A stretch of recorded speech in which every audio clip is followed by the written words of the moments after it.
Buenos días, alumnos. Hoy vamos a comenzar con la clase de aditivos alimentarios. ¿Sí? Vamos a continuar con esta modalidad de clase hasta que finalice la cuarentena. Al final de la clase, si alguno tiene alguna duda, alguna pregunta, la van a poder hacer, van a tener que habilitar su audio. La clase de hoy es bastante corta en comparación a la de los otros días, así que capaz que tenemos más tiempo para charlar. Bueno, aditivo alimentario, ustedes ya han sentido esa palabra cuando hablamos de rotulado, cuando hablamos de productos dietéticos, y si bien parece una palabra de invención nueva, ya se usa desde tiempos muy antiguos. Por ejemplo, en la época de los romanos se usaba las sales con nitrato potásico para la conservación de los alimentos, y también en la época de los egipcios se utilizaban numerosas especies y colorantes para mejorar y conservar, mejorar la apariencia y conservar los alimentos por más tiempo. ¿Cómo podemos definir un aditivo alimentario? Esta definición la encontramos en el artículo 6 del Código Alimentario Argentino y dice que aditivo alimentario es cualquier sustancia o mezclas de sustancias que en forma directa o en forma indirecta vayan a modificar alguna de las características que posee el alimento, como ser características físicas, químicas o biológicas, con el objetivo de mejorar el alimento, mejorar color, apariencia, preservarlo más durante un cierto tiempo o estabilizar el alimento en cuanto, por ejemplo, a la formación de espumas, a las características de una crema.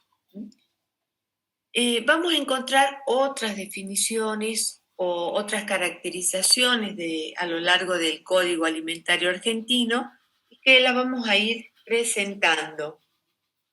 Ahora bien, todo aditivo alimentario tiene que presentar ciertas características. La primera característica es que debe ser inocuo por sí mismo o a través de la acción como aditivo en las condiciones de uso, o sea, como se están incorporando a los alimentos. Tiene que justificarse su uso, o sea, que su empleo se justifique por razones tecnológicas, sanitarias, nutricionales o psicosensoriales para mejorar alguna de las características del alimento. Y otra cosa es que ese aditivo alimentario debe responder a ciertas exigencias de designación y de pureza que establezca este código. ¿Cuáles son esas características que ya la encontramos en el artículo 1398 del Código Alimentario Argentino? Y está así para los 1000 y pico de aditivos alimentarios que están autorizados. Esas exigencias son el número de ISN, que es la numeración internacional estandarizada para aditivo, la denominación común, la denominación química, la fórmula química que lo caracteriza, el peso molecular, y lo describe al aditivo. En este caso, el ciclamato de sodio lo describe como un polvo cristalino blanco, inodoro, de sabor muy dulce en solución acuosa diluida, da el título, da la pérdida por secado, da los metales pesados que puede contener y da la función del aditivo, edulcorante artificial. Y también da que figura este aditivo en la Food Codigat Chemical, que es el lugar donde se hace el análisis químico de los aditivos alimentarios. Así como está para el ciclamato de sodio, está para la sacarina, para los nitratos, para el BHT, el BHA, para el ácido cítrico, el tartárico, o sea, cada uno de los aditivos tiene las exigencias plasmadas en el Código Alimentario Argentino. Por supuesto, esto ustedes no se lo tienen que saber, o sea, las características de cada uno de los aditivos, pero el código tiene esas exigencias para cada uno de los aditivos. Bueno, en el anexo 1 del capítulo 5 también encontramos una definición de aditivo alimentario, que dice que es cualquier ingrediente agregado en forma intencional a los alimentos sin el propósito de nutrir, con el objeto de modificar las características físicas, químicas, biológicas o sensoriales durante la manufactura, el procesado, la preparación, el tratamiento, el envasado, el acondicionado del alimento, cuando se lo transporta desde la industria al lugar de venta o durante la manipulación del alimento.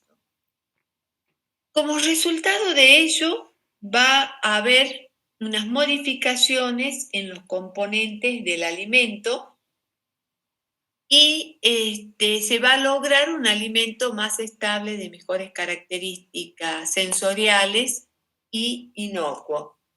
Este término no incluye a los contaminantes ni a las sustancias nutritivas. Es decir, cuando nosotros decimos aditivo alimentario, no estamos hablando de un contaminante como puede ser plaguicida, como puede ser una sustancia detergente, y tampoco estamos hablando de sustancias nutritivas.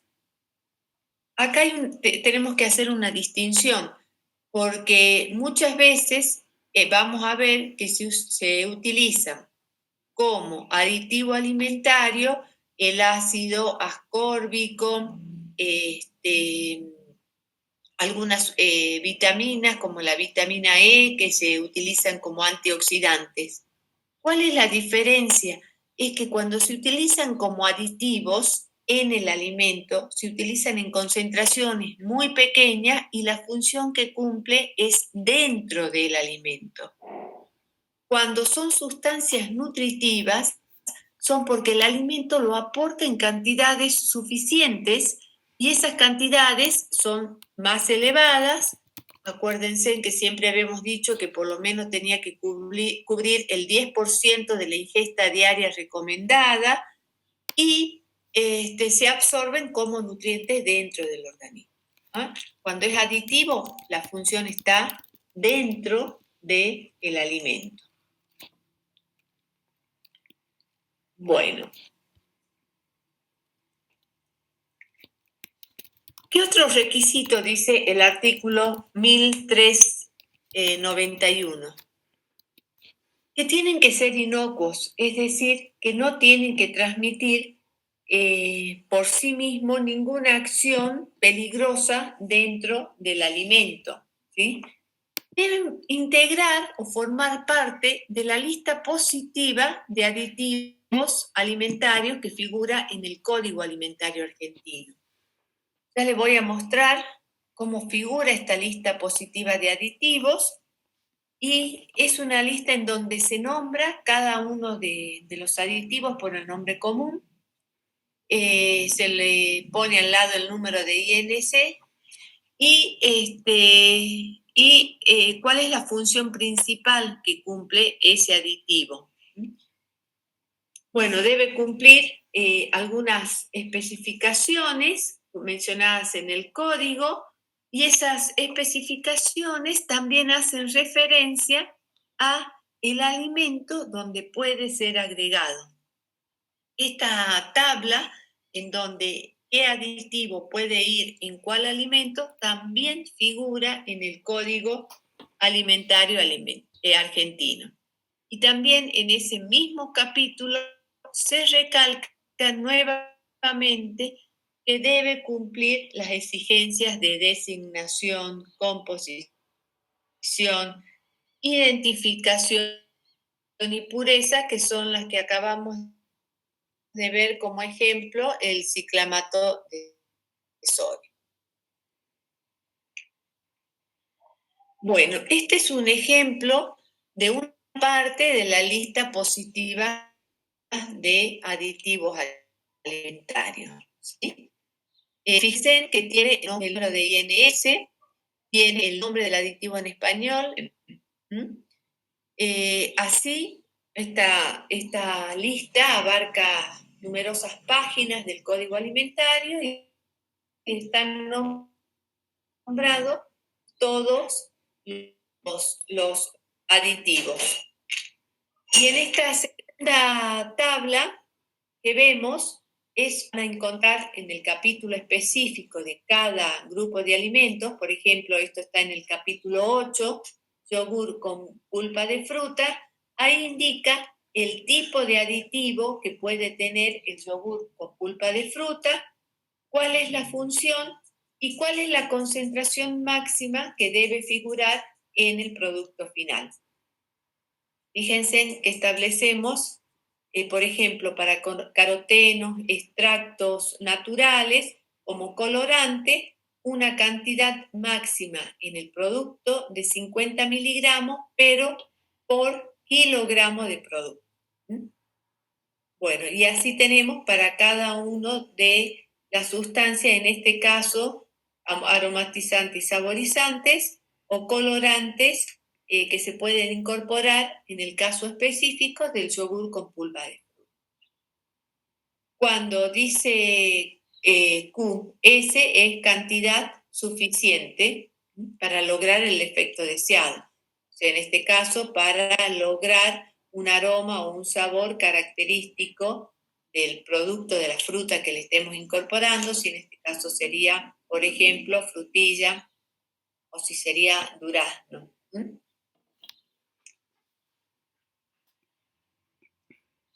Bueno, una cosita que me olvidaba de decirle de la lista positiva es que cuando un aditivo va a ingresar a la lista positiva de aditivos alimentarios, hay criterios de inclusión y criterios de exclusión, ¿sí? Los criterios de inclusión es que ese aditivo debe figurar en algunas de las listas, de las grandes listas de aditivos. La lista de aditivos del Código Alimentario Argentino es más corta que la del Códex Alimentario. Nosotros, en nuestro código, llegamos a 1.500 y pico de aditivos permitidos. En cambio, el Códex Alimentario está en los 2.500 aditivos alimentarios. Entonces, si alguien quiere proponer que se ingrese un aditivo más a esta lista positiva, por lo menos tiene que estar figurando en algún otro reglamento para poder ser incluido, y se excluye de esta lista de aditivos aquellos que algún miembro de la comunidad científica presente una documentación fundamentada que tiene algún efecto tóxico en los seres humanos. Bueno, el artículo 1394 habla que los aditivos alimentarios deben usarse en una mínima concentración para lograr el efecto lícito deseado. Y esto se basa en 3 parámetros.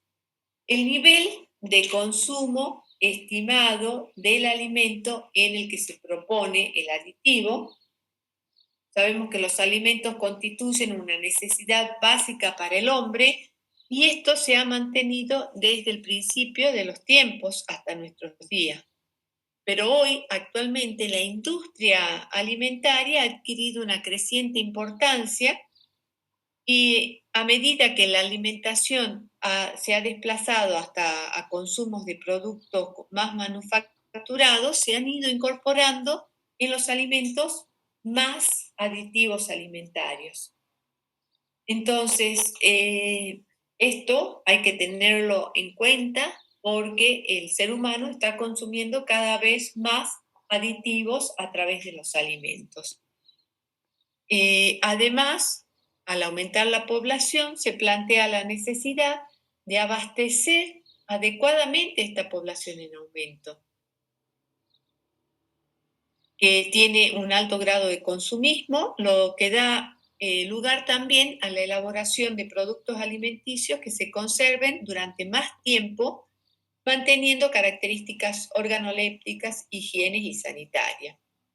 Entonces, ahí vemos que esto también nos lleva a aumentar el contenido de aditivos en los alimentos, llegando a la industria fundamental que el uso de los aditivos es para mantener una producción óptima con las garantías de seguridad higiénica y los estándares de calidad exigidos en este mundo globalizado.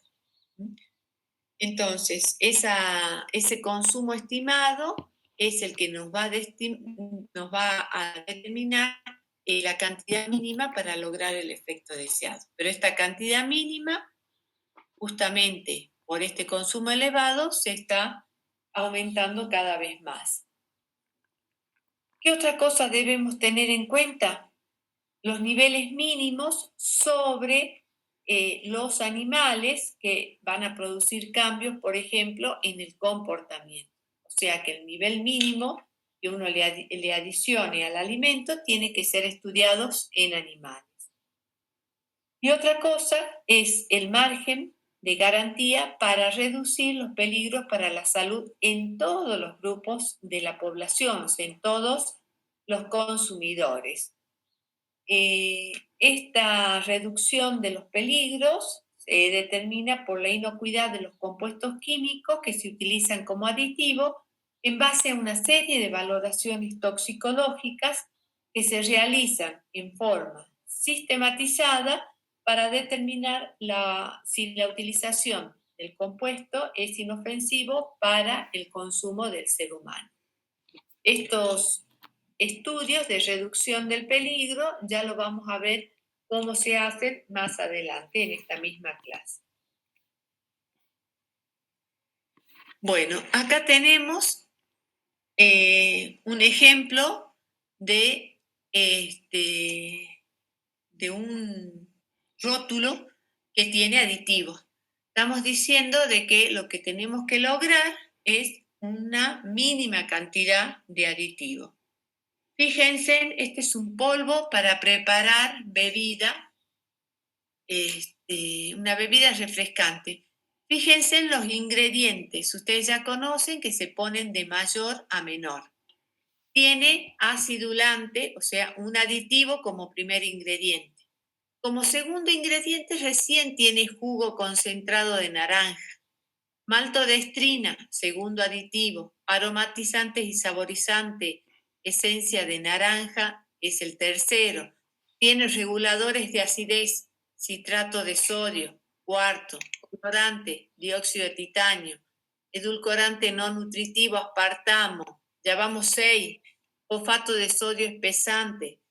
El fosfato de sodio como espesante, carboxi y metilcelulosa. O sea, tiene más de 10 aditivos y un solo ingrediente natural, ¿sí? Que sería el jugo concentrado de naranja. Esto es lo que debemos pelear los nutricionistas, los tecnólogos en alimentos para ver que la industria no saque este tipo de productos, que lo único que consumimos son aditivos alimentarios. Y algunos serán más tóxicos, otros serán inocuos, otros no tendrán ningún efecto en el organismo, pero fíjense la cantidad de aditivos que tiene un solo alimento. Y lo que debemos lograr nosotros es que la industria incorpore cada vez menos aditivo para lograr el efecto deseado. Bueno, ¿cuándo podemos adicionar y cuándo no podemos adicionar un aditivo alimentario en los alimentos? Esto está en el artículo 1393. Lo podemos adicionar para aumentar la estabilidad de un alimento, ¿sí? Ya sea la estabilidad de espuma, ya sea la estabilidad en el tiempo, ¿sí? Para aumentar la vida útil. Podemos adicionarlo para incrementar la aceptabilidad de alimentos sanos y genuinos, pero faltos de atractivo. Es decir, podemos aumentar un colorante, un saborizante para mejorar su sabor, su color, ¿sí? Y también podemos adicionar un aditivo para permitir una elaboración económica y en gran escala de alimentos de composición y calidad constante en función del tiempo. No podemos adicionar un aditivo alimentario para enmascarar técnicas y procesos defectuosos de los alimentos, para reducir considerablemente el valor nutritivo, ya sea en forma intencional o no intencional, pero si nos reduce el valor nutritivo, no podemos adicionar los aditivos alimentarios, o para perseguir finalidades que pueden lograrse con prácticas lícitas de fabricación y económicamente factibles. Tampoco se pueden adicionar con la intención de engañar al consumidor. ¿Cuáles son las ventajas, ¿no?, de los aditivos alimentarios? Ya sabemos que los aditivos constituyen una herramienta básica e indispensable en la manufactura de los alimentos, sobre todo todos los alimentos industrializados, que están en constante cambio. Algunas muy rápido, como ocurre en la elaboración y diseño de subproductos cárnicos, por ejemplo, de embutidos crudos o cocidos, de subproductos lácteos, por ejemplo, en el yogur, en los postres lácteos, en las hortalizas enlatadas, y otros que tienen una vida en el tiempo más corta, como son los empaquetamientos o las verduras o las hortalizas envasadas en fresco. La ventaja es que nos permite garantizar la inocuidad, nos permite aumentar la vida útil, ya que todo alimento debe ser considerado un sistema dinámico en el que ocurren de manera constante cambios físicos y químicos que van a generar una alteración que conduce al deterioro de los alimentos. Entonces, el uso o la incorporación de estos aditivos, de estas sustancias químicas, es justamente para resolver problemas en la vida útil de los alimentos. Por ejemplo, corregir la estabilidad físico-química, en otros casos puede ser facilitar la correcta formación de sistemas físicos químicos o determinar las propiedades tecnológicas específicas de un alimento. Otra ventaja es que se puede mejorar el aspecto y el sabor, dar algunas características sensoriales o darle una presentación mucho más agradable que pueda tener una aceptación favorable por parte del consumidor. Los colorantes, los saborizantes mejoran el aspecto y el sabor de los alimentos. En algunos casos, la ventaja es que inhibe el crecimiento de bacterias, como por ejemplo en el caso de las carnes. Se utiliza un aditivo denominado nitrito con el que se curan las carnes e impiden el crecimiento de una bacteria muy peligrosa como es el Clostridium, que origina una toxina mortal. También otro aditivo que inhibe el crecimiento de bacterias son los sorbatos y los ácidos sórbicos, que sirven como inhibidores del hongo en queso. También para frenar el desarrollo de hongos, que puede ser el sorbato, como habíamos dicho, en sí mismo, o en el pan, que se le agrega propinato para inhibir el crecimiento.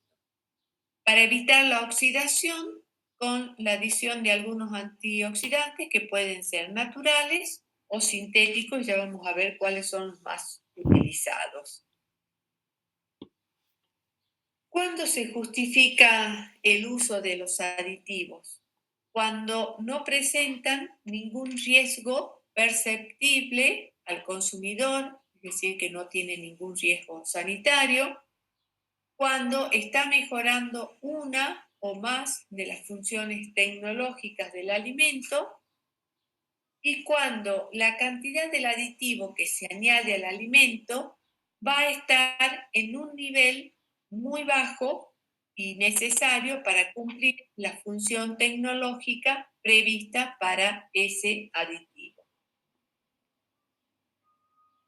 Ahora, si nosotros comparamos, eso es lo que dice nuestra legislación, si la comparamos con el Código Alimentario, ellos justifican el uso de aditivos con más razones, es decir, si ofrece alguna ventaja positiva, si no presenta ningún riesgo apreciable para la salud de los consumidores, si no induce a error en los consumidores, es decir, a que se equivoquen en la elección del alimento, si tiene designadas funciones tecnológicas en el alimento y siempre que se añada en dosis mínimas necesarias para obtener el efecto tecnológico deseado.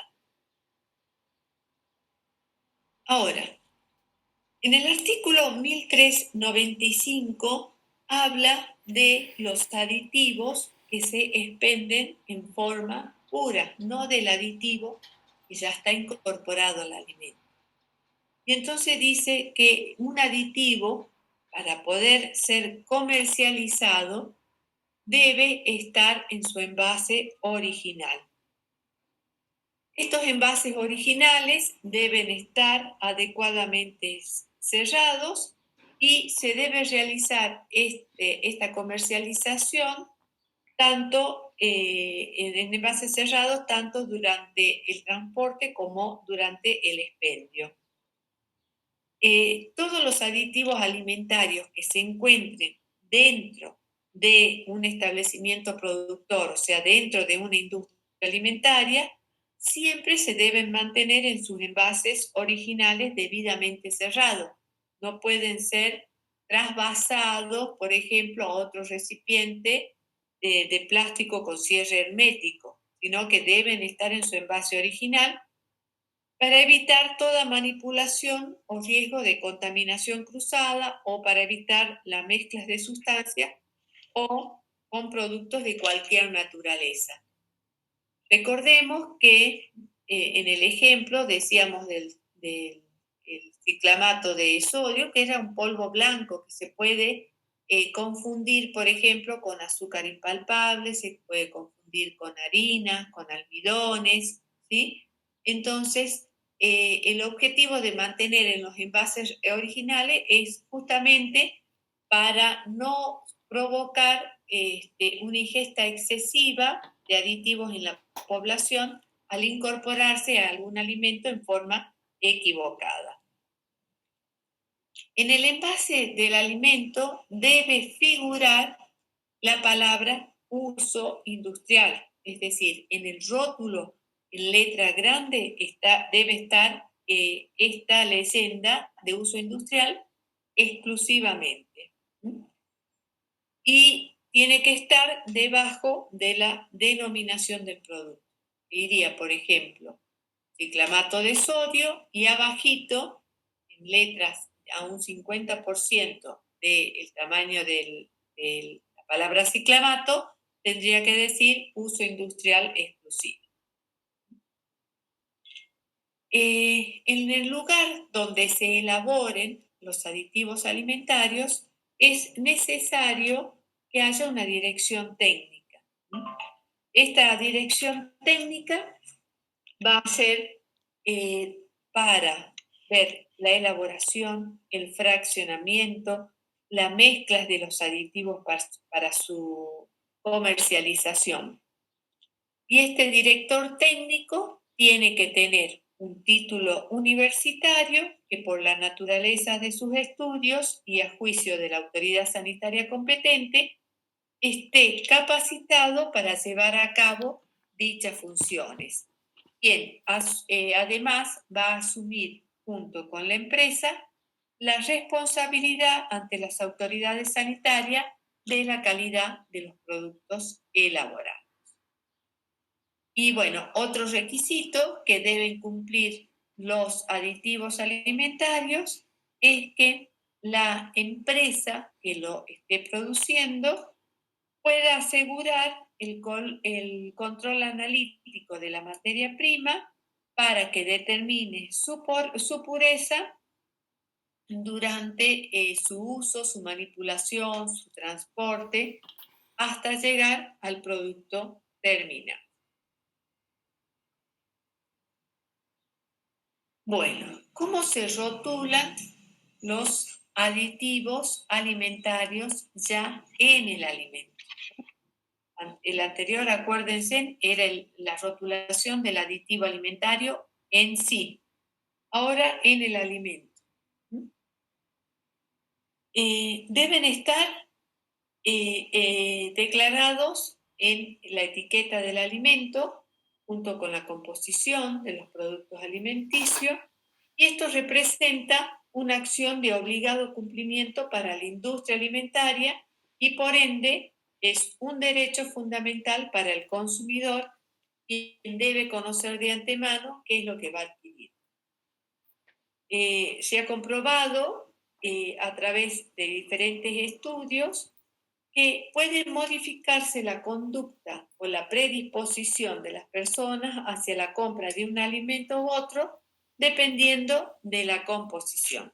Estos estudios han sido realizados en países de la Comunidad Europea, no en Argentina, así que yo siempre digo que en alguna clase les voy sugiriendo temas de tesis, porque hacer una encuesta sobre el etiquetado de alimentos y si lo compraría o no puede ser también un hermoso tema de tesis para alguno de ustedes que ya esté en las cercanías de realizar su tema.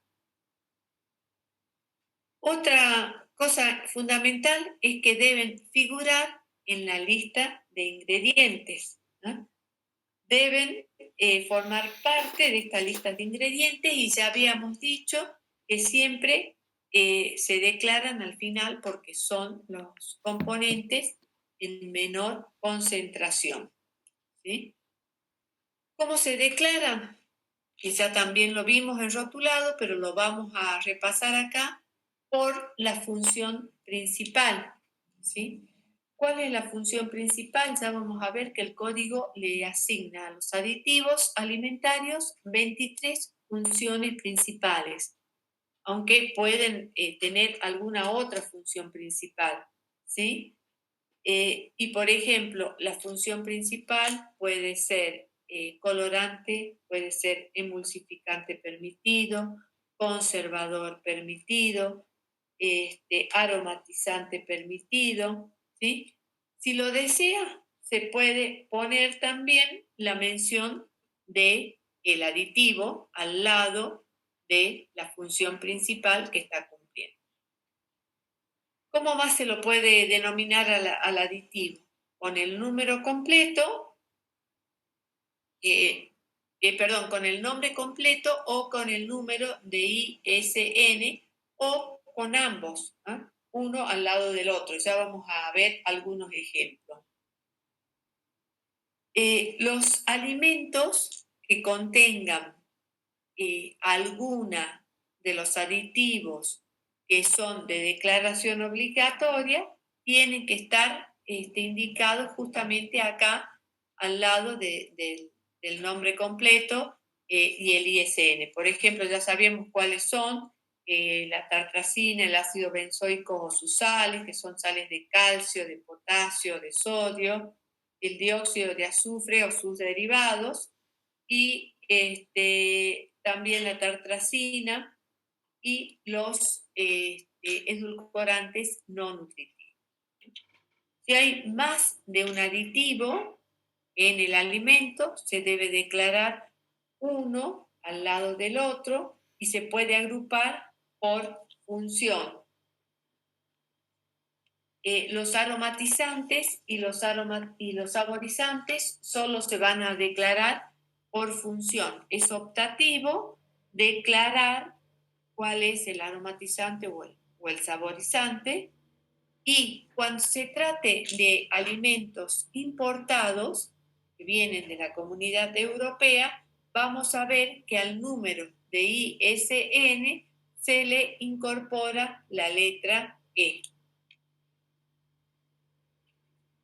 Bueno, acá tenemos un ejemplo de un rótulo alimentario de unas galletas en donde están los ingredientes: harina de trigo, azúcar, grasa vacuna refinada, harina de sorgo, y ahí están ya los aditivos. Está declarado el jarabe de maíz de alta fructosa, que en algunos casos lo van a encontrar como JAF. Está la sal, están los leudantes químicos como el bicarbonato de amonio. Fíjense, en el bicarbonato de amonio tiene su número INS y el número que le corresponde. Bicarbonato de sodio también, fosfato monocálcico, aromatizantes artificiales, vainilla, aromatizante natural. Fíjense que habíamos dicho que el aromatizante lo podríamos nombrar diciendo solamente aromatizante, pero en este caso, este productor decidió decir cuál era el aromatizante, que es de limón. Tenemos emulsionantes, lecitina de soja con el número de INS y el número que le corresponde en la lista positiva de aditivos alimentarios. ¿Ah? O sea que utiliza todas las declaraciones permitidas de aditivos alimentarios. ¿Ah? Los nombra juntos, los nombra por su función, los nombra por su nombre y los nombra por su INS. Bueno, ¿cuáles son los aditivos alimentarios por función permitidos en el Código Alimentario Argentino? Vamos a ver que son muchos, ¿sí? Y son 23 grupos. Yo en la página Moodle les voy a subir una hojita resumen donde están cada uno de estos aditivos, ¿sí? Fíjense, el primero se lo identifica con el nombre ASI, o sea que en el rótulo pueden encontrar la palabra ASI o acidulante. ¿Ah? Son sustancias que aumentan la acidez y dan un sabor ácido a los alimentos. Después tenemos los agentes de masa o agentes de cuerpo, son los que proporcionan aumento del volumen o que aumentan la masa en sí del alimento y van a contribuir significativamente en el valor energético del alimento. Después tenemos los antihumectantes o antiaglutinantes, que también lo pueden encontrar como ANAE, que significa lo mismo, que son sustancias capaces de reducir las características higroscópicas de los alimentos y disminuir la tendencia de las partículas individuales a adherirse unas con otras. Después tenemos los antiespumantes, que previenen o reducen la formación de espuma. Los antioxidantes, bueno, como su nombre lo indica, son los que van a retardar la alteración oxidativa de los alimentos, ¿sí?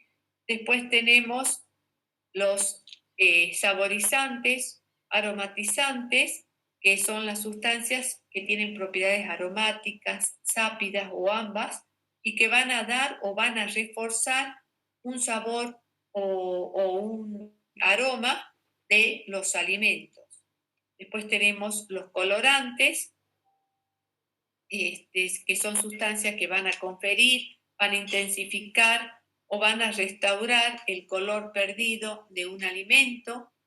Después tenemos los conservadores, agentes conservadores que impiden o retardan la alteración de los alimentos provocada por microorganismos o por alguna enzima. Los edulcorantes, bueno, son los que van a intensificar el sabor dulce.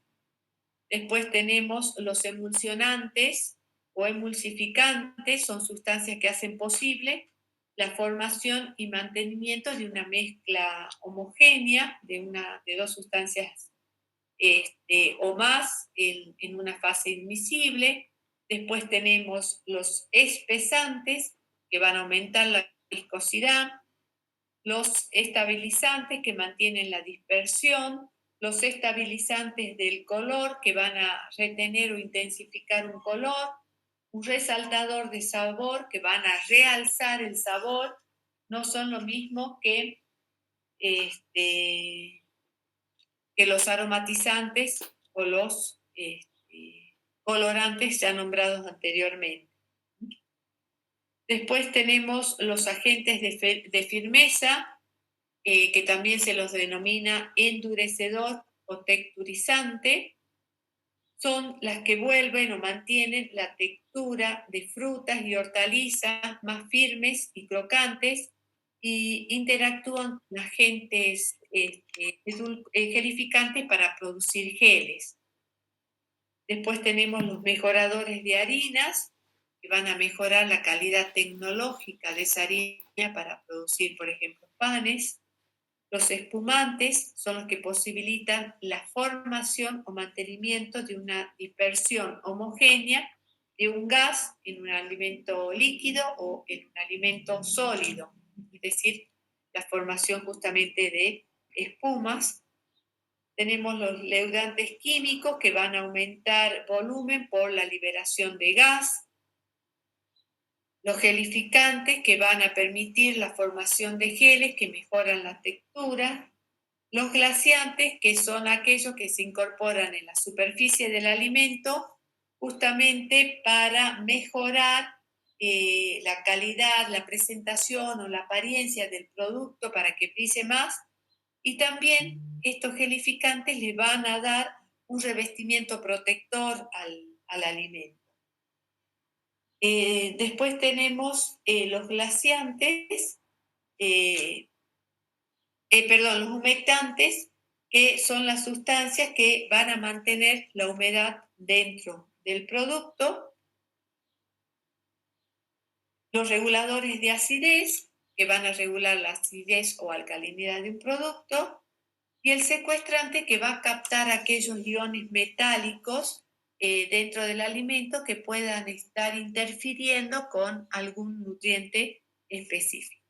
Entonces, si ustedes ven, son 23 las funciones de los aditivos alimentarios permitidos por el Código Alimentario Argentino. Vamos a ir viendo cada uno de estos grupos funcionales y cuáles son algunos de los ejemplos. Lo que quiero destacar acá es que muchas veces van a ver un mismo aditivo con función acidulante, con función conservante, con función, supónganse, humectante, o sea, van a tener un mismo aditivo que tiene 3, 4, a veces hasta 5 funciones. La principal en el Código Alimentario Argentino es la que se incorpora al principio, en esa lista de los aditivos alimentarios con función. Y otra cosa que debemos tener en cuenta es que el 98% de los aditivos más comunes, como los ácidos lácticos, los cítricos, los sorbatos, se utilizan en los alimentos. Muy pocos aditivos que llegan a ser tóxicos se incorporan en sí en el alimento. Bueno, con función acidulante tenemos, por ejemplo, el ácido láctico, ¿sí? Que además de ser regulador de la acidez, puede ser coadyuvante de los antioxidantes. ¿En qué se utiliza? Por ejemplo, en productos de confitería, en mermeladas, en la elaboración de pan, de pastas y también en las conservas de verduras, de hortalizas, de legumbres. El ácido cítrico, que también tiene función acidulante, pero también tiene otra función que es evitar el oscurecimiento de frutas y otros vegetales que vayan troceados. También actúa como coadyuvante de los antioxidantes y se utiliza, por ejemplo, en derivados cárnicos como las salchichas, las salazones, los fiambres. Se utiliza en jugos, en confituras, en mermeladas, en néctares.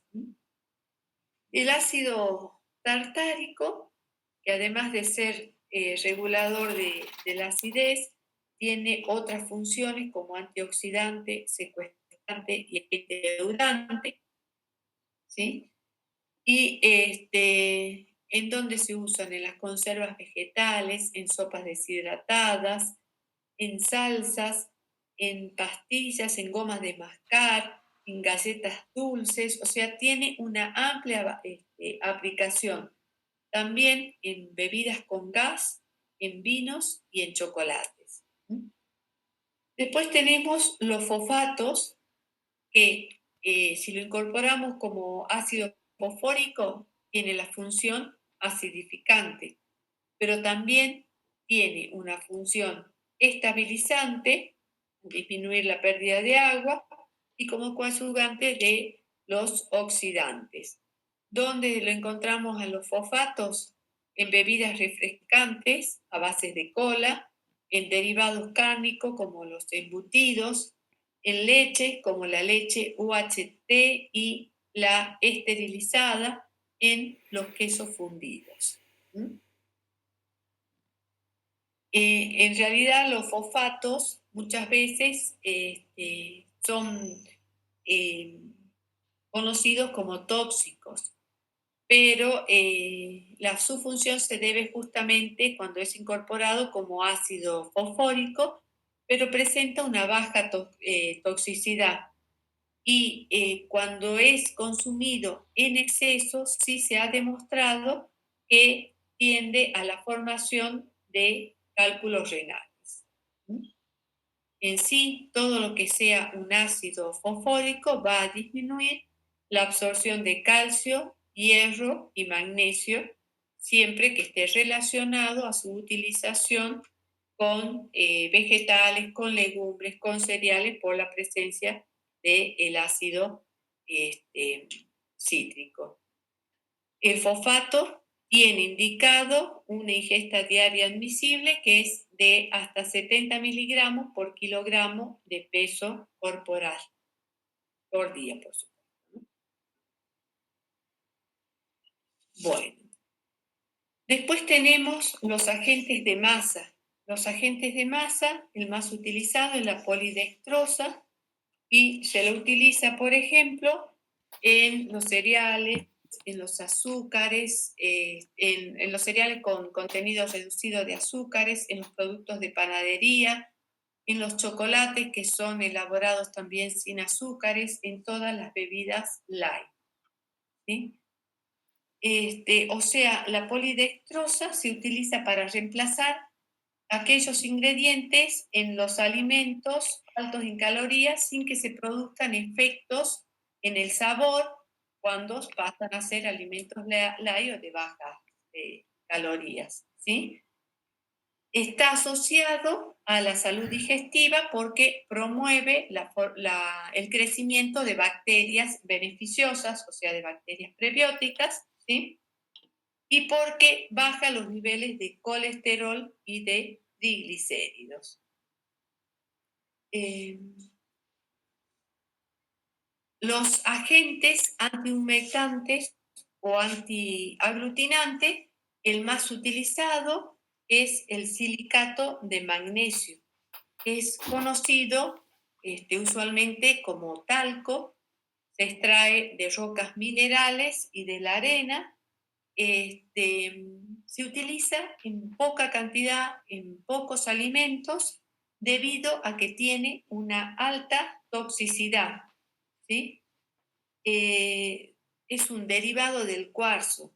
Fíjense en qué tipo de alimentos se utiliza. En sazonadores en polvo, por ejemplo, en esas sales que son saborizadas o que tienen que se deslizan fácilmente, que son escurridizas, en el azúcar glass, en los tés que son los solubles, en las sopas en sobres que son solubles, en algunos tipos de caramelos hay, y en el arroz blanco pulido, el arroz blanco ese que conocemos normalmente como chino, ¿ah? Que no tiene nada de recubrimiento externo. Bueno, con este tipo de aditivos es con lo que tenemos que tener cuidado y tener rótulo antes de indicarlo a algunos pacientes que puedan tener delicado su sistema renal o hepático para su eliminación. Como antiespumante, tenemos el dimetilsiloxano, que también lo vamos a conocer como dimeticona o dimetilsilicona, que tiene un alto nivel de toxicidad, ya que es un derivado de la silicona, ¿sí? ¿Y en qué tipo de alimentos lo encontramos? En las bebidas light, en algunos aceites vegetales que se utilizan para sacarle impurezas, en productos fritos y en las cremas, en productos fritos que ya vienen envasados, ¿no? Los chisitos, las papas fritas. Ese es el más utilizado y también tiene una alta dosis de toxicidad. Antioxidantes. En los antioxidantes vamos a encontrar algunos que son naturales y otros que son sintéticos. Entre los ácidos naturales, los más utilizados son los ascorbatos. Hay muchos más ejemplos, pero el ascorbato con el ácido cítrico, digamos que son los más utilizados, se los utiliza en las conservas de fruta, en los productos cárnicos, en las bebidas refrescantes y en los zumos, ¿sí? ¿Qué es lo que evitan los ascorbatos? Evitan el pardeamiento, también evitan la corrosión de los envases, entonces son muy utilizados. Pero después tenemos dos compuestos sintéticos que también se utilizan mucho, y ustedes lo van a ver, es el butilhidroxianisol y el butilhidroxitolueno, que los ven con la sigla BHA y BHT. Lo van a ver en numerosas galletas, en las sopas deshidratadas, en los productos de repostería, pero lo que tenemos que tener en cuenta es que estos productos son derivados de la industria petrolífera. Solo son solubles en grasa, por eso se utilizan en este tipo de producto. No son solubles en agua y son muy eficaces para evitar la oxidación de las frituras, evitar que la grasa se descomponga y se evapore. Y la toxicidad es alta, sigue siendo muy discutida, y la tendencia mundial aconsejada por los organismos internacionales es a disminuir su utilización en los alimentos.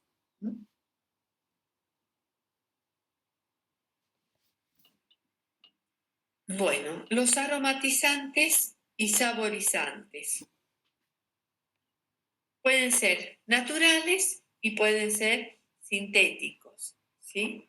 Los aromatizantes naturales son aquellos obtenidos por procesos físicos, químicos o microbiológicos, ¿sí?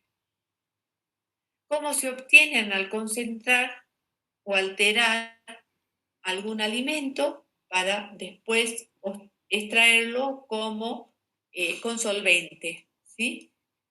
Eh, Contienen sustancias odoríferas y contienen sustancias sápidas que pueden ser utilizadas en su estado natural o pueden sufrir un proceso de torrefacción, de cocción, de fermentación antes de ser incorporada a los alimentos, ¿no? Estos aromatizantes naturales se pueden presentar como aceites esenciales, que son volátiles, y entonces, por ejemplo, como aceites esenciales vamos a encontrar el acetato de isoamilo, que es un líquido aceitoso, claro, volátil, que contribuye a dar sabor a fruta, a los alimentos, sobre todo a banana, y se obtiene justamente de la cáscara de la banana. Se usa mucho en helados y en golosinas. También estos aromatizantes naturales pueden presentarse como en forma de extractos. Estos extractos son obtenidos con solventes y los extractos pueden ser utilizados en forma líquida, en forma seca o en forma de bálsamo, es decir, cuando han sido extraídos no con solventes, sino por medios de exudación. Bueno, el aromatizante, saborizante, la cantidad que ustedes quieran, pueden ser sabor, aroma a frutilla, a durazno, a vainilla, a queso, a miel. eh, Se pueden extraer de fuentes, por ejemplo, fuentes de nitrógeno proteico. Entonces, el aroma puede ser a carne, a ave, a huevo, a cereales, a fruta. Se puede extraer de alimentos que sean fuente de hidratos de carbono, como cereales, vegetales, frutas, azúcares. Entonces, van a tener ese aroma o ese sabor. Puede extraerse de fuentes de lípido o fuentes de ácidos grasos, o sea, de alimentos que tengan mayoritariamente en su composición ácidos grasos. Pueden ser a base de humo, esos aromatizantes naturales, y se obtienen, por ejemplo, del eucalipto, de las castañas.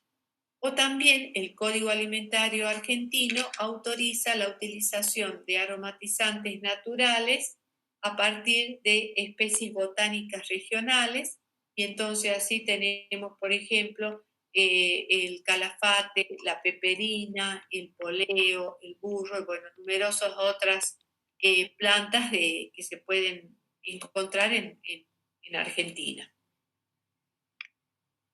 Bueno, y los aromatizantes sintéticos se puede llegar a obtener los mismos sabores y aromas que el natural, pero la condición es que estos son obtenidos por síntesis química, o sea, se comienza de una sustancia y por adición de otros componentes se van formando productos que tengan una composición química semejante a los naturales.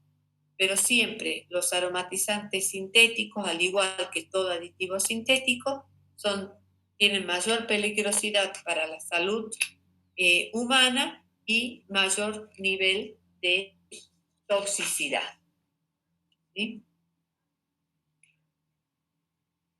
Bueno, después tenemos los colorantes, que ya habíamos dicho que era para impartir color en los alimentos.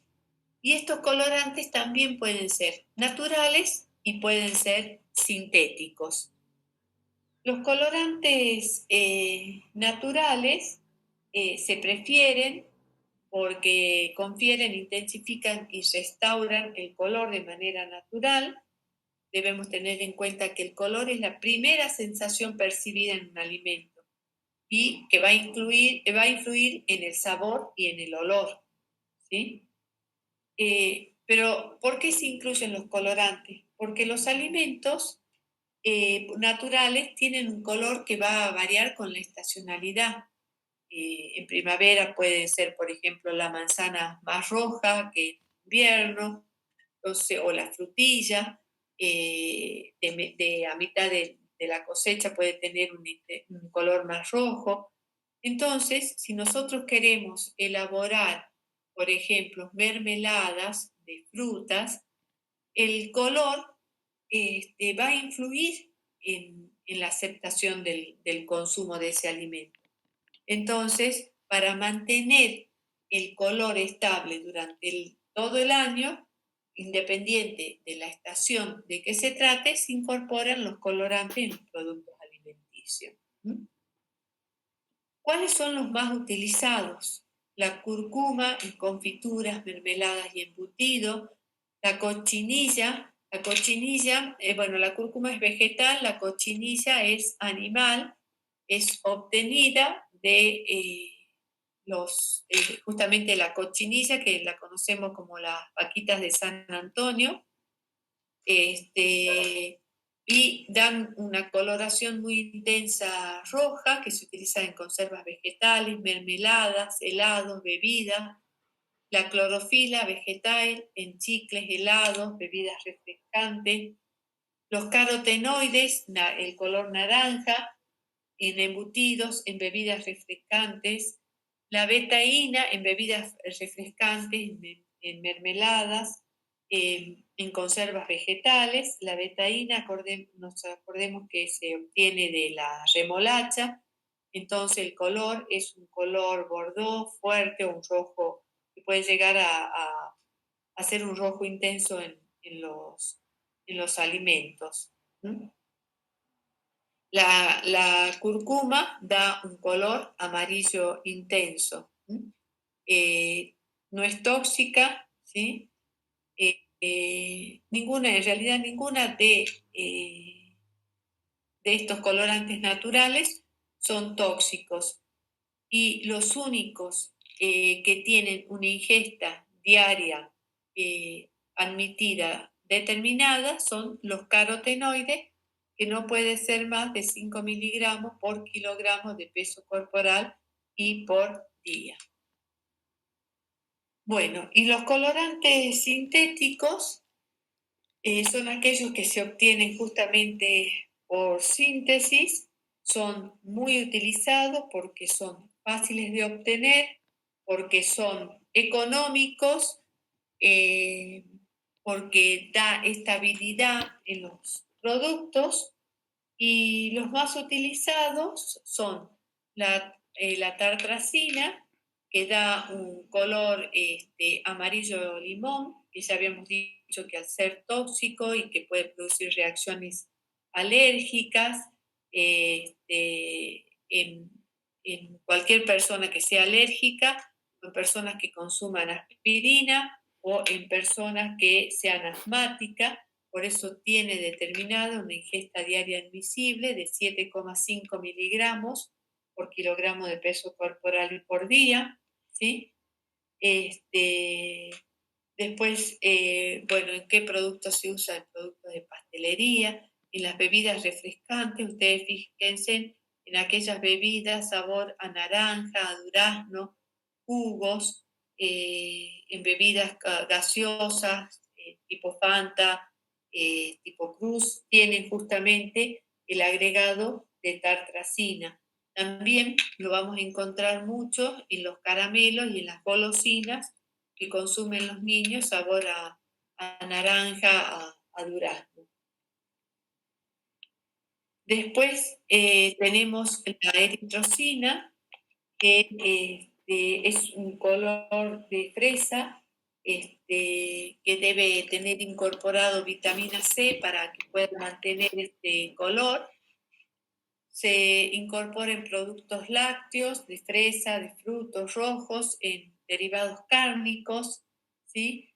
Y También tiene una ingesta diaria admisible de 0,6 miligramos por kilogramo.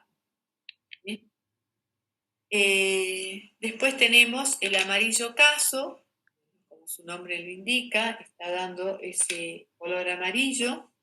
Se incorpora en postres, en bebidas en polvo, en flanes, en gelatinas y en yogur. Y la tonalidad, según la concentración, va del amarillo a un naranja brillante. Este amarillo caso se obtiene también de un derivado del petróleo, es un compuesto azoico, y si se combina, por ejemplo, el amarillo caso con la tartracina, se consigue un color marrón en los productos alimenticios, pero bueno, acá estamos sumando la toxicidad de los dos productos. Y después tenemos el rojo ayura, que es también sintético derivado del petróleo, del grupo azoico.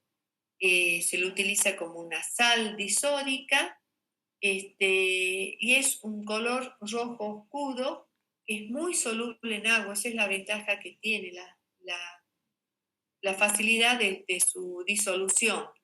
Se utiliza en yogures, en gelatinas, en postres helados, en cereales, en mermeladas y en refresco. ¿Sí? En muchos países este colorante rojo ayura está prohibido. ¿Sí?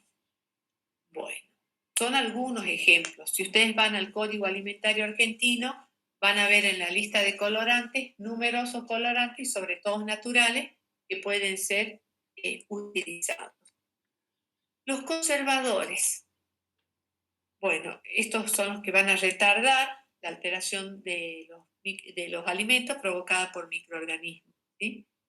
Los más utilizados son los nitritos y los nitratos, que inhiben el crecimiento del Clostridium botulismo, impiden la formación de la toxina mortal, y se utilizan en productos cárnicos. Y además de inhibir el crecimiento, vamos a ver que en los productos cárnicos les da esa típica coloración rosada, por ejemplo, en las salchichas, en eh, el jamón cocido, en los salames, ¿sí? Es muy económico este aditivo, es de síntesis, por supuesto, y es muy incorporado y muy utilizado en los productos cárnicos. Otro tipo de conservantes son los sorbatos, que inhiben el desarrollo de mohos y levaduras. Los sorbatos se presentan como un ácido graso insaturado, como ácido sórbico. Está presente en algunos alimentos naturales, como los vegetales, pero normalmente se utilizan los sorbatos de síntesis química. Tienen la ventaja de que no son muy ácidos, por eso se utilizan, a pesar de ser un ácido sórbico, pero no tienen sabor. ¿En qué tipo de alimentos? En jugos de fruta, en mermeladas, en bebidas lácteas o en frutas. Tienen en realidad baja toxicidad. Después tenemos los sulfitos, ¿sí? Tienen la característica estos sulfitos que en bajas concentraciones no dan sabor, pero a concentraciones más elevadas producen cambios en el sabor y en el color de los alimentos. ¿Sí? Puede usarse como ácidos o puede usarse como dióxido. Este dióxido es el que se utiliza como cuando se quema el azufre y se produce el humo. ¿Qué es lo que van a hacer? Van a inhibir la proliferación de bacterias. Y se usa mucho en las frutas y verduras deshidratadas, En las conservas también de frutas, cuando se hacen tomates en conservas, tomates peritas, en los jugos de fruta, en los vinos, en la sidra y en general en todos los aderezos. Deben ser adicionados en productos que ya hayan sufrido un proceso de cocción. No deben ser sometidos después de su incorporación a la cocción porque altera el sabor y el color del alimento. Después tenemos los benzoatos, que se utilizan también como ácidos, tienen un sabor astringente y es poco agradable, y la característica que tienen es que a pesar de ser químicos tienen baja toxicidad. Es uno de los conservantes más empleados en todo el mundo y actúa inhibiendo las levaduras, las enzimas, y se utiliza muchísimo en bebidas carbonatadas, en jugo, en galletas, en salsa, en todo lo que sea productos de repostería. También se puede utilizar en productos lácteos. Tiene una ida de 5 miligramos por kilogramo de peso corporal y por día. Bueno, después tenemos la lisina.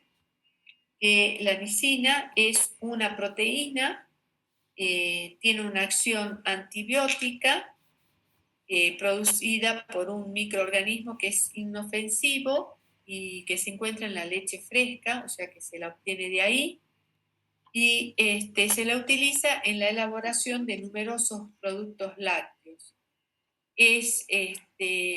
Actúa sobre algunos tipos de bacterias y sobre el hongo. Se la utiliza como conservante en ciertos tipos de quesos procesados, especialmente los quesos fundidos. También en otros derivados lácteos que van a requerir refrigeración, como cremas o mantecas. La lisina es rápidamente destruida cuando ingresa al sistema digestivo y se metabolizan como otras proteínas, o sea que su único aporte luego de la ingestión es proteico, es de nitrógeno. Bueno, acá tenemos otra etiqueta de una tapa de tarta en donde tiene declarado los conservantes.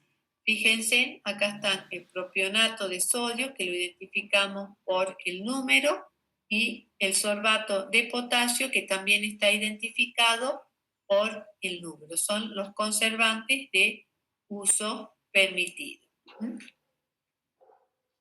Bueno, después tenemos los edulcorantes que, como ustedes ya saben, se clasifican en nutritivos y no nutritivos. Los edulcorantes no solo tienen la función de dar ese sabor dulce en los alimentos, sino también tienen otras funciones como, por ejemplo, neutralizar sabores, por ejemplo, la astringencia de la uva. Tienen acción conservante como el jarabe de maíz de alta fructosa, que ya sabemos que lo identificamos como JMAF, que se lo utiliza en mermeladas, en gelatinas. Tiene como función realzar el sabor de las carnes curadas, por ejemplo. Contribuyen a dar color y sabor en productos panificados y también contribuyen a dar cuerpo y textura en los helados. O sea que cuando uno le adiciona un edulcorante, no solo tiene que tener en cuenta su función de endulzar el producto, sino también de estas otras funciones que pueden cumplirse dentro del alimento. Los edulcorantes nutritivos pueden ser disacáridos, como lactosa, sacarosa o maltosa. Pueden ser alcoholes, como el sorbitol, el xilitol. Y tenemos otros tipos de jarabes, como pueden ser la miel, los jarabes de maíz, las cañas de azúcar. Y después tenemos los edulcorantes no nutritivos. que sí tienen efecto edulcorante, y entre esos, ustedes ya lo conocen, los nombramos muchísimo, son la sacarina, el ciclamato, el aspartamo, ¿sí? Todos tienen una ingesta diaria admitida. La sacarina, por ejemplo, es de 2,5 miligramos por kilogramo de peso corporal. ¿Y cuál es la característica? Es que tiene un sabor, un efecto edulcorante de 200 a 700 veces el azúcar común. Después tenemos el ciclamato, que tiene un poder edulcorante de 30, tiene una ingesta diaria admitible de 11 miligramos por kilogramo por día. Después tenemos el aspartame, que su poder edulcorante es de 160 a 200, la ingesta diaria admitida de 40, el acetilsulfame K de 200. La característica es que el acetilsulfame va a realzar, intensificar los sabores de otros edulcorantes. Tiene una ingesta diaria de 15 miligramos por kilogramo por día. Después tenemos las neoesperidinas, que potencia el sabor dulce, no tiene una ingesta diaria determinada. La sucralosa, que tiene la capacidad de endulzar 600 veces más que el azúcar, tiene la característica de que potencia el sabor dulce y tolera altas temperaturas. Tiene una ingesta diaria admisible de 15 miligramos. Y por último tenemos los glucósidos de esteviol, que endulzan de 200 a 300 veces más que el azúcar y tienen una ingesta diaria admitible de 4 miligramos por kilogramo por día. Después tenemos los emulsionantes, emulsificantes, ¿sí? El más utilizado es la lecitina. Se utiliza en mayonesa, en leche en polvo, en sopa, y ustedes la van a encontrar siempre como lecitina de soja, aunque puede utilizarse también lecitina de huevo, pero el costo es mucho más elevado. Otros emulsionantes que se utilizan son los monos y diglicéridos de ácidos grasos, que lo que hacen es incorporar aire en las masas de reposterías, en las cremas, se utiliza también en galletas. También se puede utilizar en margarinas y en grasas porque van a mejorar la plasticidad. Después tenemos los ésteres de sorbitano, se utilizan en confiterías, en pastelería, son más tóxicos, por eso no está tan popularizado su uso. Después tenemos sucroésteres, que son ésteres de sacarosa, son sintéticos, se utilizan en productos de galletas y reposterías. Y después tenemos caseinatos cálcicos y sódicos, que son bastante utilizados en productos de confitería, en margarinas bajas en calorías, en productos de pastelerías, en galletas, en cereales, en derivados cárnicos, en embutidos, en fiambres, en cereales para el desayuno. O sea, tiene numerosos usos los caseinatos cálcicos. Bueno, y acá está el ejemplo de un emulsionante solo nombrado como lecitina de soja, pero tiene un número de INS que le corresponde el 322. Después tenemos los espesantes. Hay numerosas sustancias utilizadas como espesantes. Tenemos los almidones modificados. En otra clase vamos a ver cuáles son esos almidones modificados, cómo se utilizan, cómo se modifican, en qué tipo de alimentos se utilizan. Pero en general sirven para ser utilizados en rellenos de pastelerías, rellenos de chocolates que llevan rellenos, por ejemplo, de menta, de dulce de leche, de frutilla, de yogur. Y otros espesantes son las gomas, que por ejemplo tenemos la goma guar, que se utiliza en helados, en productos de panadería, y la goma santana en pastelerías y en productos de panadería. La goma guar se extrae de semillas de leguminosas.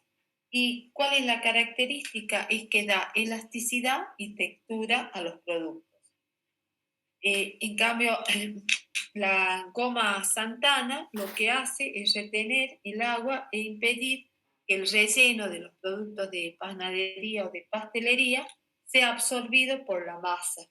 En los productos de panadería lo que hace es retener el agua durante el horneado y el almacenado, haciendo que el producto sea más húmedo a través del tiempo. Bueno, después tenemos los estabilizantes, como los más utilizados son el ácido cítrico y los fosfatos. Se utiliza el ácido cítrico en cremas de leche y los fosfatos en leches esterilizadas y en quesos fundidos. Los estabilizantes de color es para mantener ese color.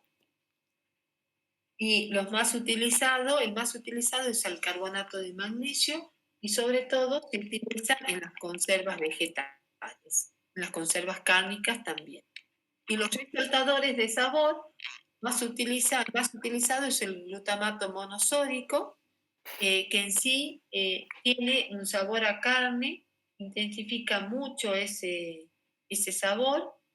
Es bastante tóxico el glutamato y se utiliza mucho en la elaboración de comidas chinas, en sopas deshidratadas, en las papas fritas que son saborizadas, por ejemplo, sabor a jamón, sabor a cebolla, sabor a pizza. Si ustedes se fijan, el principal aditivo es el glutamato monosódico y algunos aromatizantes o saborizantes del sabor de las papas fritas que se está haciendo promoción.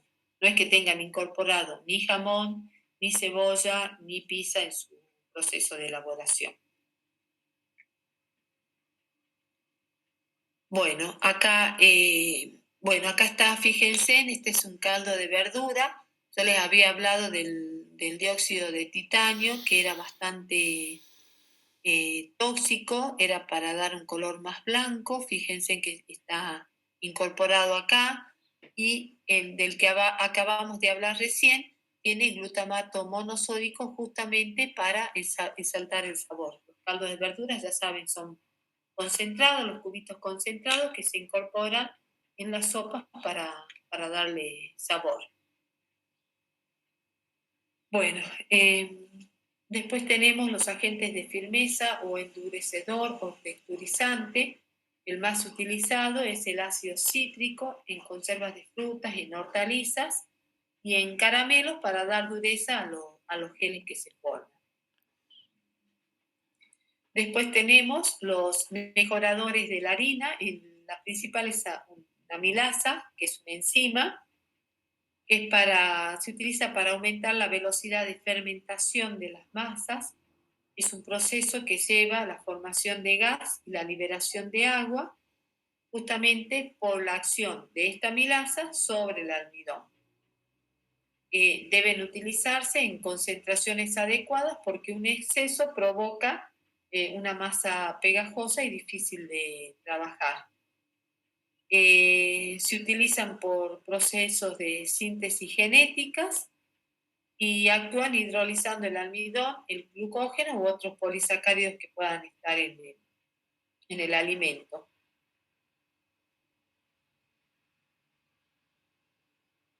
Después tenemos los espumantes. Los más utilizados es la metilcelulosa y el ácido algínico.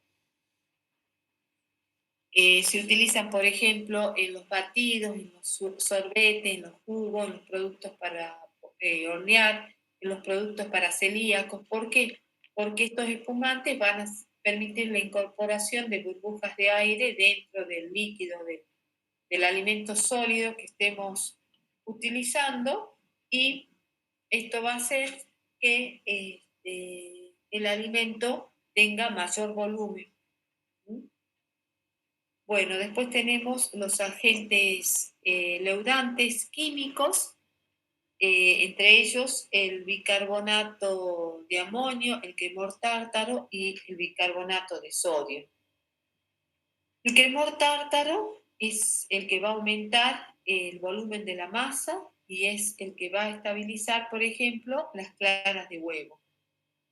El bicarbonato de amonio puede ser utilizado, o sea, es utilizado, pero lo que produce es una toxicidad a nivel de la mucosa gástrica.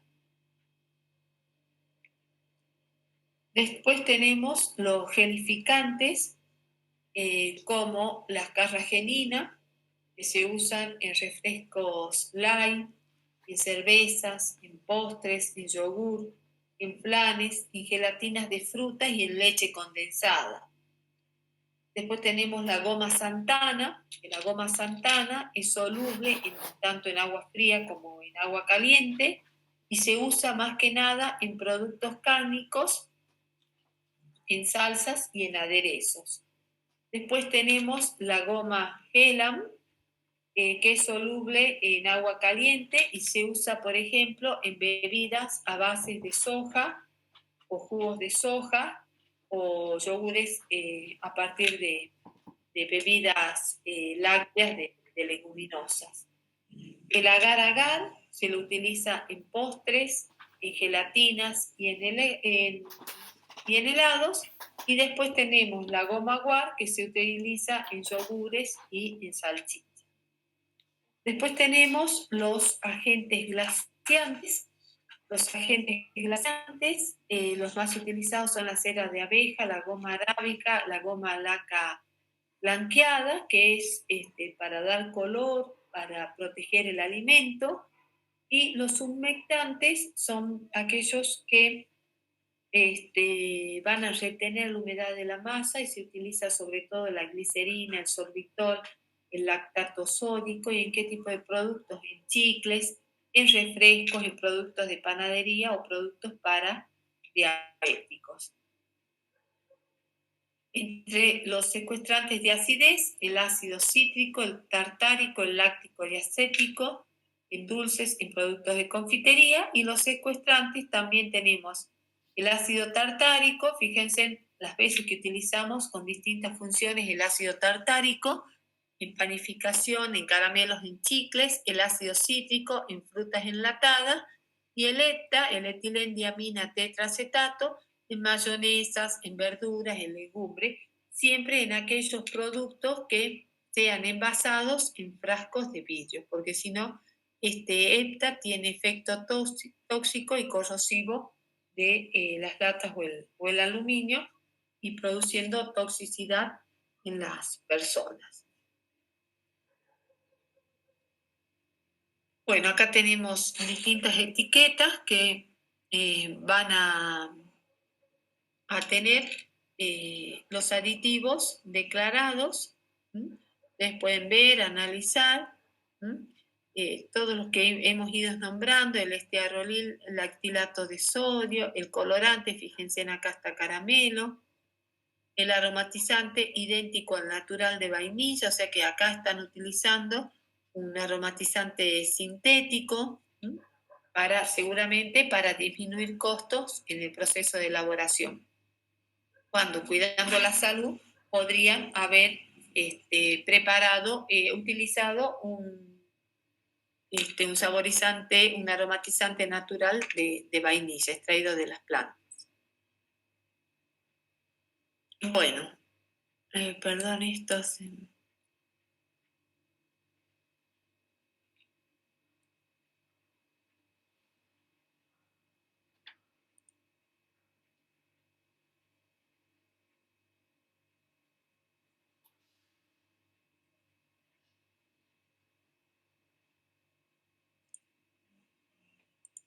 Bueno,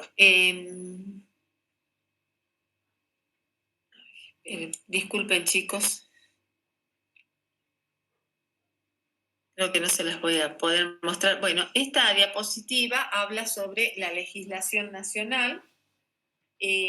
Para que un aditivo sea incorporado al Código Alimentario Argentino, tiene que estar aprobado y, por supuesto, tener su regulación a través de la CONAL o con distintas pruebas.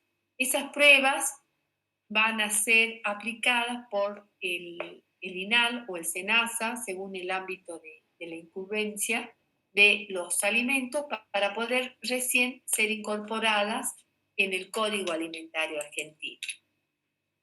Y lo que tenemos indicado acá es el aditivo alimentario con su número de ISN, la función tecnológica que está cumpliendo y la dosis máxima que se puede incorporar en el alimento. Por ejemplo, acá tenemos para condimento, para sal y sales adicionadas, para polvos para preparar bebidas gasificadas o no gasificadas, para harinas de trigo o para harinas de trigo adicionadas, ¿sí? Entonces, esta legislación nacional ya está incorporada en el Código Alimentario Argentino, previo análisis por los organismos competentes. ¿Quiénes hablan de aditivos aromatizantes, de aditivos en nuestro código? Los tenemos en el capítulo 16 y 18, en el artículo 1298, 1307, 1309, 1324, 1325 y en los artículos 1391 a 1406. O sea, lo que yo he hablado hoy día de aditivos, ustedes los pueden encontrar en este capítulo del Código Alimentario Argentino. Ahora, ¿cómo es la legislación a nivel internacional? Está el Códex Alimentario Argentino, que es el que va a aprobar y va a establecer las dosis de empleo. El Códex Alimentario Argentino también clasifica los aditivos de acuerdo a su función tecnológica, ¿sí? Para aprobar y establecer las dosis de empleo, va a tener en cuenta la justificación tecnológica, las recomendaciones del Comité Mixto de FAO, de expertos de aditivos alimentarios, que se conoce como CEFA. También para aprobar y establecer las dosis de empleo va a tener en cuenta los datos relativos a la inocuidad del uso en los alimentos, la ingesta diaria admisible, la estimación de la ingesta, a fin de garantizar la observancia de los principios generales del uso de aditivos en los alimentos. ¿Qué es el CECFA? El CECFA, que como es la abreviatura del Comité Mixto FAO de expertos en aditivos alimentarios, es un comité internacional de expertos que está administrado conjuntamente por la Organización de las Naciones Unidas de la Alimentación y la Agricultura FAO y la OMS. Este CEFA ha evaluado más de 2.500 aditivos alimentarios. ¿Y en qué se basa la evaluación? La evaluación se basa en las normas de identidad y pureza de los aditivos alimentarios, así como nosotros teníamos en nuestro código establecido la pureza y la identificación de cada aditivo. En el código también figura cada uno de los aditivos con su número y con su pureza. Va a establecer los métodos de análisis para comprobar que el aditivo alimentario cumpla con esa pureza, por eso hay especificaciones específicas que también la cumplen los aditivos alimentarios elaborados en Argentina, y va a tener el rotulado de los aditivos según clase, tipo o número de INS igual que nosotros lo realizamos en Argentina. Bueno, el CEFA es el que va a establecer la ingesta diaria máxima admitida, ¿sí? Para establecer la ingesta diaria máxima admitida, ¿qué es lo que se va a hacer? Se va a establecer si un compuesto incorporado a un alimento se puede usar como aditivo o no. Y entonces se deben realizar pruebas toxicológicas que aseguren su toxicidad y la dosis idónea para su uso. Esta toxicidad va a depender de muchos factores como la dosis, o sea, la cantidad de sustancia absorbida, la frecuencia de la administración, o sea, si fue una vez o si fueron varias veces, el grado de toxicidad de las sustancias y el tiempo en que manifieste esa sustancia sus efectos en el organismo. Para ello, se debe evaluar la seguridad de un aditivo a través de ensayos obligatorios. Estos ensayos obligatorios son la toxicidad aguda, que es a una dosis única, es una dosis letal 50 por vía oral, o sea, una toxicidad alta, que implica el estudio de los efectos producidos por una sustancia administrada en una dosis única. La toxicidad de corta duración involucra el estudio de los efectos producidos por el aditivo en cuestión, una dosis repetida a lo largo del tiempo, en un periodo de vida del animal en donde se está probando de hasta un 10%. Generalmente la toxicidad subaguda se mide en animales de laboratorio, se utilizan las ratas. Las ratas tienen una vida media de 24 meses, o sea que para determinar la toxicidad del aditivo, el estudio debe abarcar un plazo el 10% serían 2 meses y medio de estudio. Y la toxicidad crónica a largo plazo o toxicidad prolongada se refiere al estudio de los efectos producidos por el aditivo cuando éste se administra a dosis repetida durante un periodo de tiempo más prolongado. Generalmente es durante toda la vida del animal. Se estudia también en especies de vida corta como las ratas o los ratones, y muchas veces el estudio abarca 2 o 3 generaciones. Esta toxicidad crónica va a derivar en estudios de pruebas carcinogénicas, metabólicas, farmacológicas, teratogénicas y mutagénicas. Las pruebas metabólicas comprenden la vía y la velocidad de absorción del material ensayado, las vías de almacenamiento de los tejidos y el destino posterior. La farmacológica es cuando se estudia el efecto en un solo órgano, en un organismo vivo, pero qué efecto tiene en un solo órgano aislado.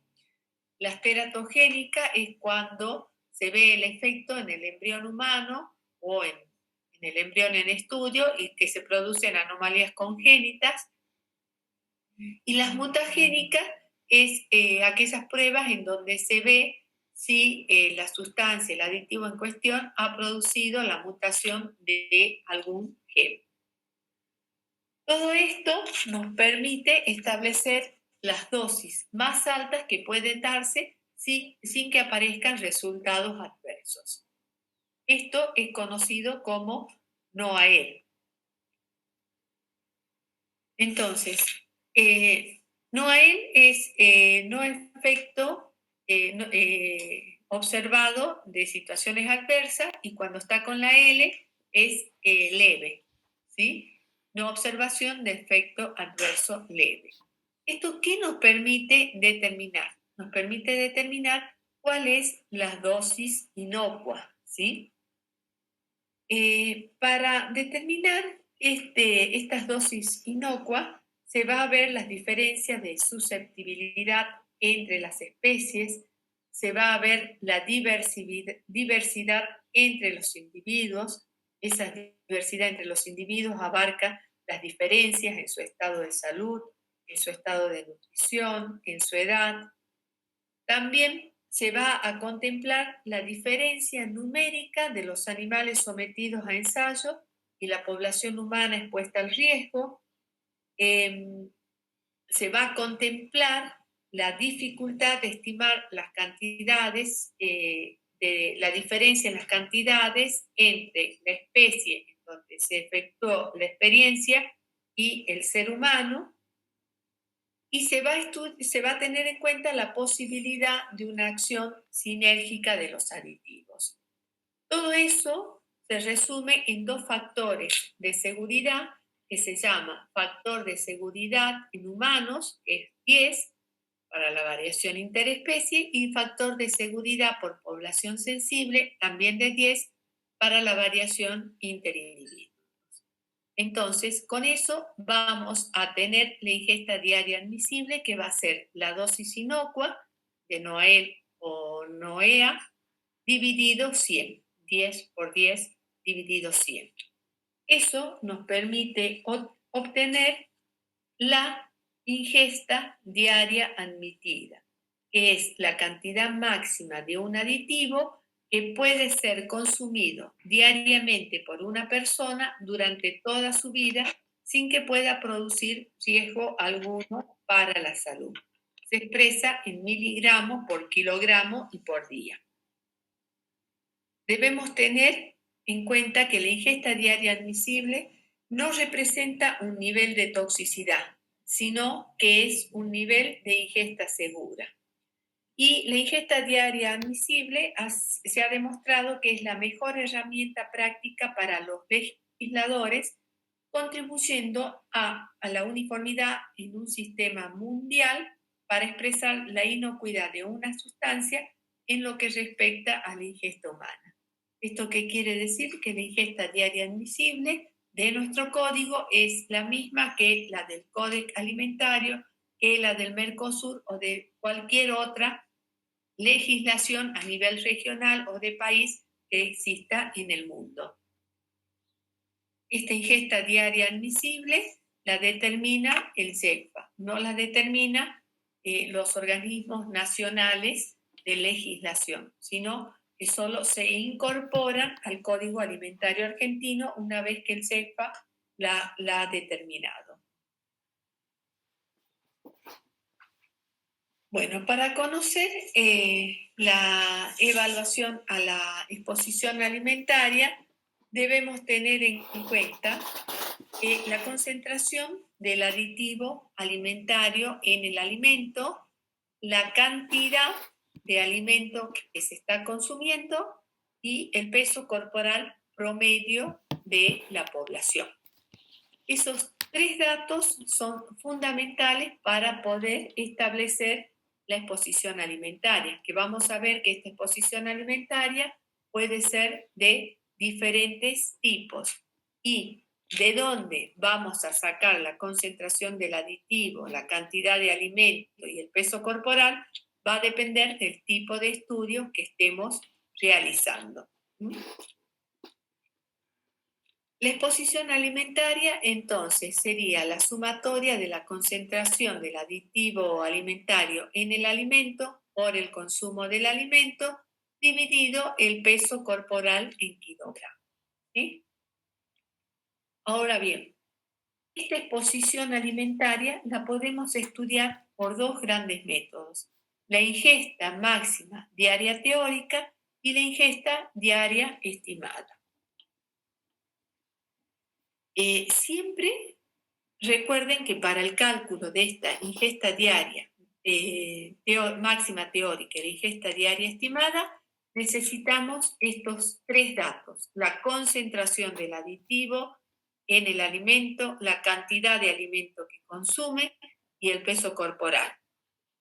La concentración del aditivo alimentario va a poder ser sacada de las dosis máximas establecidas como reglamentadas para su fabricación, o se podrá estudiar la concentración en un alimento en particular.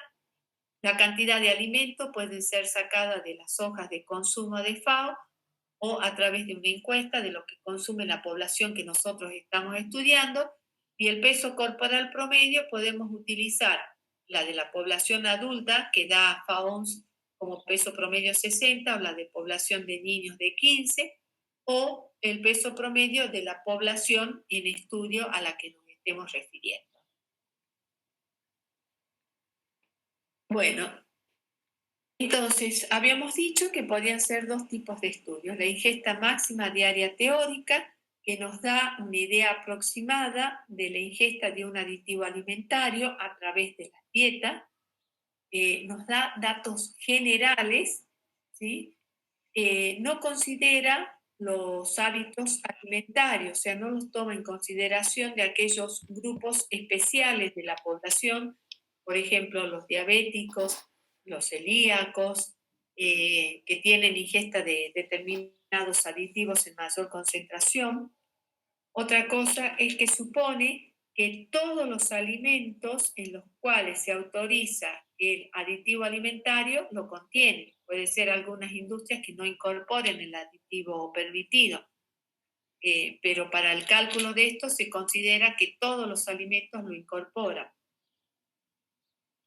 Otra cosa que supone es que el aditivo alimentario siempre va a estar presente en el alimento en el máximo nivel permitido. Y esto puede no ser cierto, puede utilizarse en concentraciones menores. También supone que todas las personas ingieren todos los alimentos durante todos los días de su vida, con el aditivo incorporados en ellos. También supone que la concentración del aditivo no se reduce por tratamientos térmicos o por tratamientos de otra índole, como ser el almacenamiento, por elaboración, ¿sí? Y también supone que se ingiere todos los alimentos que se elaboran y que no hay desperdicio, o sea que no se tira nada. Aunque este método permite descartar algunos aditivos que no afectan a la inocuidad del producto.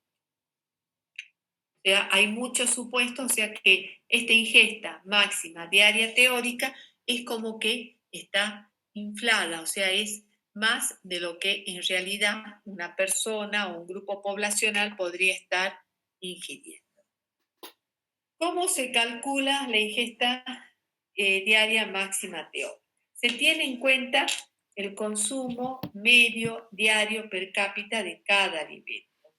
Es cuánta cantidad del alimento que se consume que contenga el aditivo que uno está analizando o la suma de varios aditivos que está analizando. Para ello se utilizan las hojas de balance de FAO-OMS. ¿Qué otro cálculo necesitamos? Las dosis máximas del aditivo alimentario. Es la cantidad de cada aditivo o la suma de cada aditivo que se esté utilizando en cada uno de los alimentos. Entonces, con esto nos permite obtener la ingesta diaria máxima teórica, si queremos, de un aditivo en particular, de un grupo funcional de aditivos, de la suma de todos los aditivos, ¿sí? Y siempre las dosis máximas que se utilicen tienen que figurar en nuestro Código Alimentario Argentino o en la reglamentación internacional que está dada por el Códex Alimentario, que la pueden encontrar como NG-AA14. ¿Sí? ¿Qué otra cosa necesitamos para la ingesta diaria máxima teórica? El peso de la población en estudio. El peso de la población en estudio supone el peso promedio de un adulto de 60 o el peso promedio de niños de 15 en casi todas las poblaciones del mundo. Eso es lo que recomienda FAO-OMS. Pero hay poblaciones exceptuadas, como dice, que es la población asiática, en donde se puede utilizar un peso del adulto de 55 kilogramos. Lo importante es que se utilice un peso corporal promedio representativo del país, de la región o del subgrupo de interés que se esté estudiando. Ahora, si la ingesta diaria máxima teórica es mayor a la ida para en la población de estos adultos de 60 kilos o niños de 15 kilos, hay que mejorar la estimación. ¿Cómo se puede mejorar la estimación? Estudiando en la población real, con el peso real de la población. Esto se denomina ingesta diaria máxima teórica mejorada y se puede comparar el consumo promedio de las personas con el poblacional. Si los resultados con ambas metodologías resultan mayores que la ingesta diaria admisible, entonces deberá establecerse una ingesta diaria estimada. Deberá realizarse más que establecerse una ingesta diaria estimada. La ingesta diaria máxima estimada es la cantidad de un aditivo ingerida por el consumidor medio del alimento. Para ello se necesita conocer el uso efectivo del aditivo que hace la industria alimentaria. Se necesita conocer si el aditivo se utiliza en conformidad con las buenas prácticas de fabricación y se necesita conocer aproximadamente, en lo mejor posible, las dosis de uso efectivo de ese aditivo en los alimentos. Esta ingesta diaria estimada se basa en la información específica de alimentos consumidos. Entonces tenemos que conocer los datos de mercado, es decir, qué tipos de alimento consume la población que va a ser estudiada, cuáles son las marcas, ¿sí? En esas marcas, en ese tipo de alimento, cuál es la dosis real que tiene, como por ejemplo, ustedes pueden ver una tesis que se hizo hace bastante tiempo en donde se evaluaba la ingesta de nitritos en distintos fiambres y embutidos. Y por ejemplo, en las salchichas tipo Viena, según la marca, era la diferencia en la cantidad de nitritos que utilizaban. Había marcas de primera marca, digamos, los productos de primera marca, el contenido de nitritos era muy bajo. En cambio, en productos de segunda marca o marcas menos conocidas, la cantidad de nitritos que se utilizaba era muy alta. Entonces, si uno quiere realmente calcular la ingesta diaria estimada, tiene que tener tiene que tener conocimiento de la dosis real del aditivo incorporado al alimento. Y después tiene que ver los efectos de los tratamientos que sufre el alimento, los efectos en los aditivos que sufre ese alimento. ¿Cuándo se necesita realizar el cálculo de la ingesta diaria estimada? Cuando a un aditivo no se le haya asignado una ingesta diaria admisible baja, cuando se utilice concentraciones elevadas de un aditivo en un alimento de gran consumo, o cuando un aditivo que se incorpore en los alimentos sean consumidos por grupos especiales de la población. Niños diabéticos o jóvenes diabéticos, por ejemplo. Para el cálculo de la ingesta diaria estimada necesitamos conocer la cantidad efectiva del aditivo que ingieren por día cada persona para establecer si superan los máximos permitidos. Hay que determinar cuáles son los grupos de mayores riesgos para un determinado aditivo, por ejemplo, para los colorantes sintéticos, la tartrazina, el amarillo ocaso, el rojo ayura, podrían ser los niños por el gran consumo de golosinas y de jugos que tiene este grupo. Hay que conocer la incorporación simultánea de 2 o más aditivos en un mismo alimento o en otros alimentos, pero que se pueden consumir diariamente en forma simultánea, y hay que conocer el consumo exagerado de algunos tipos de productos industrializados, Eso sería dado, por ejemplo, para los snacks en los grupos de adolescentes o fiambres, embutidos también en grupos de adolescentes. Bueno, y por último, con esto ya termino, si la ingesta diaria, perdón,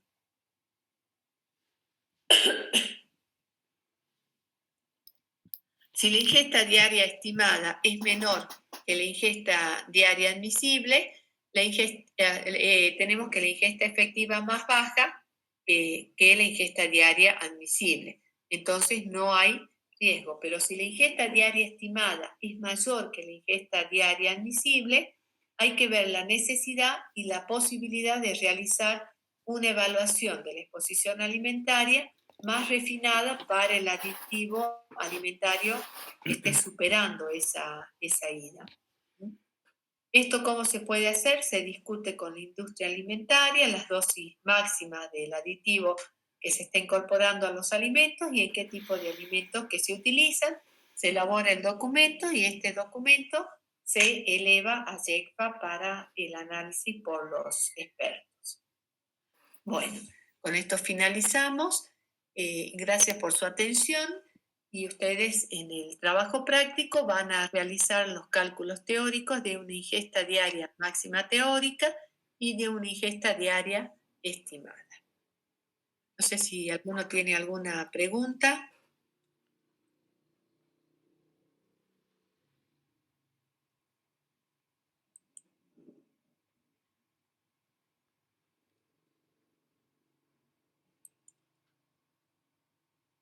No sé si alguien quiere hacer alguna pregunta.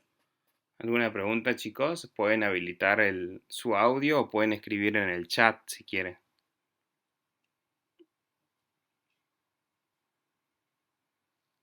Bueno, cualquier cosa los espero entonces en la plataforma de Moodle y por ahí me pueden hacer las consultas que sean necesarias. Y bueno, gracias por su atención.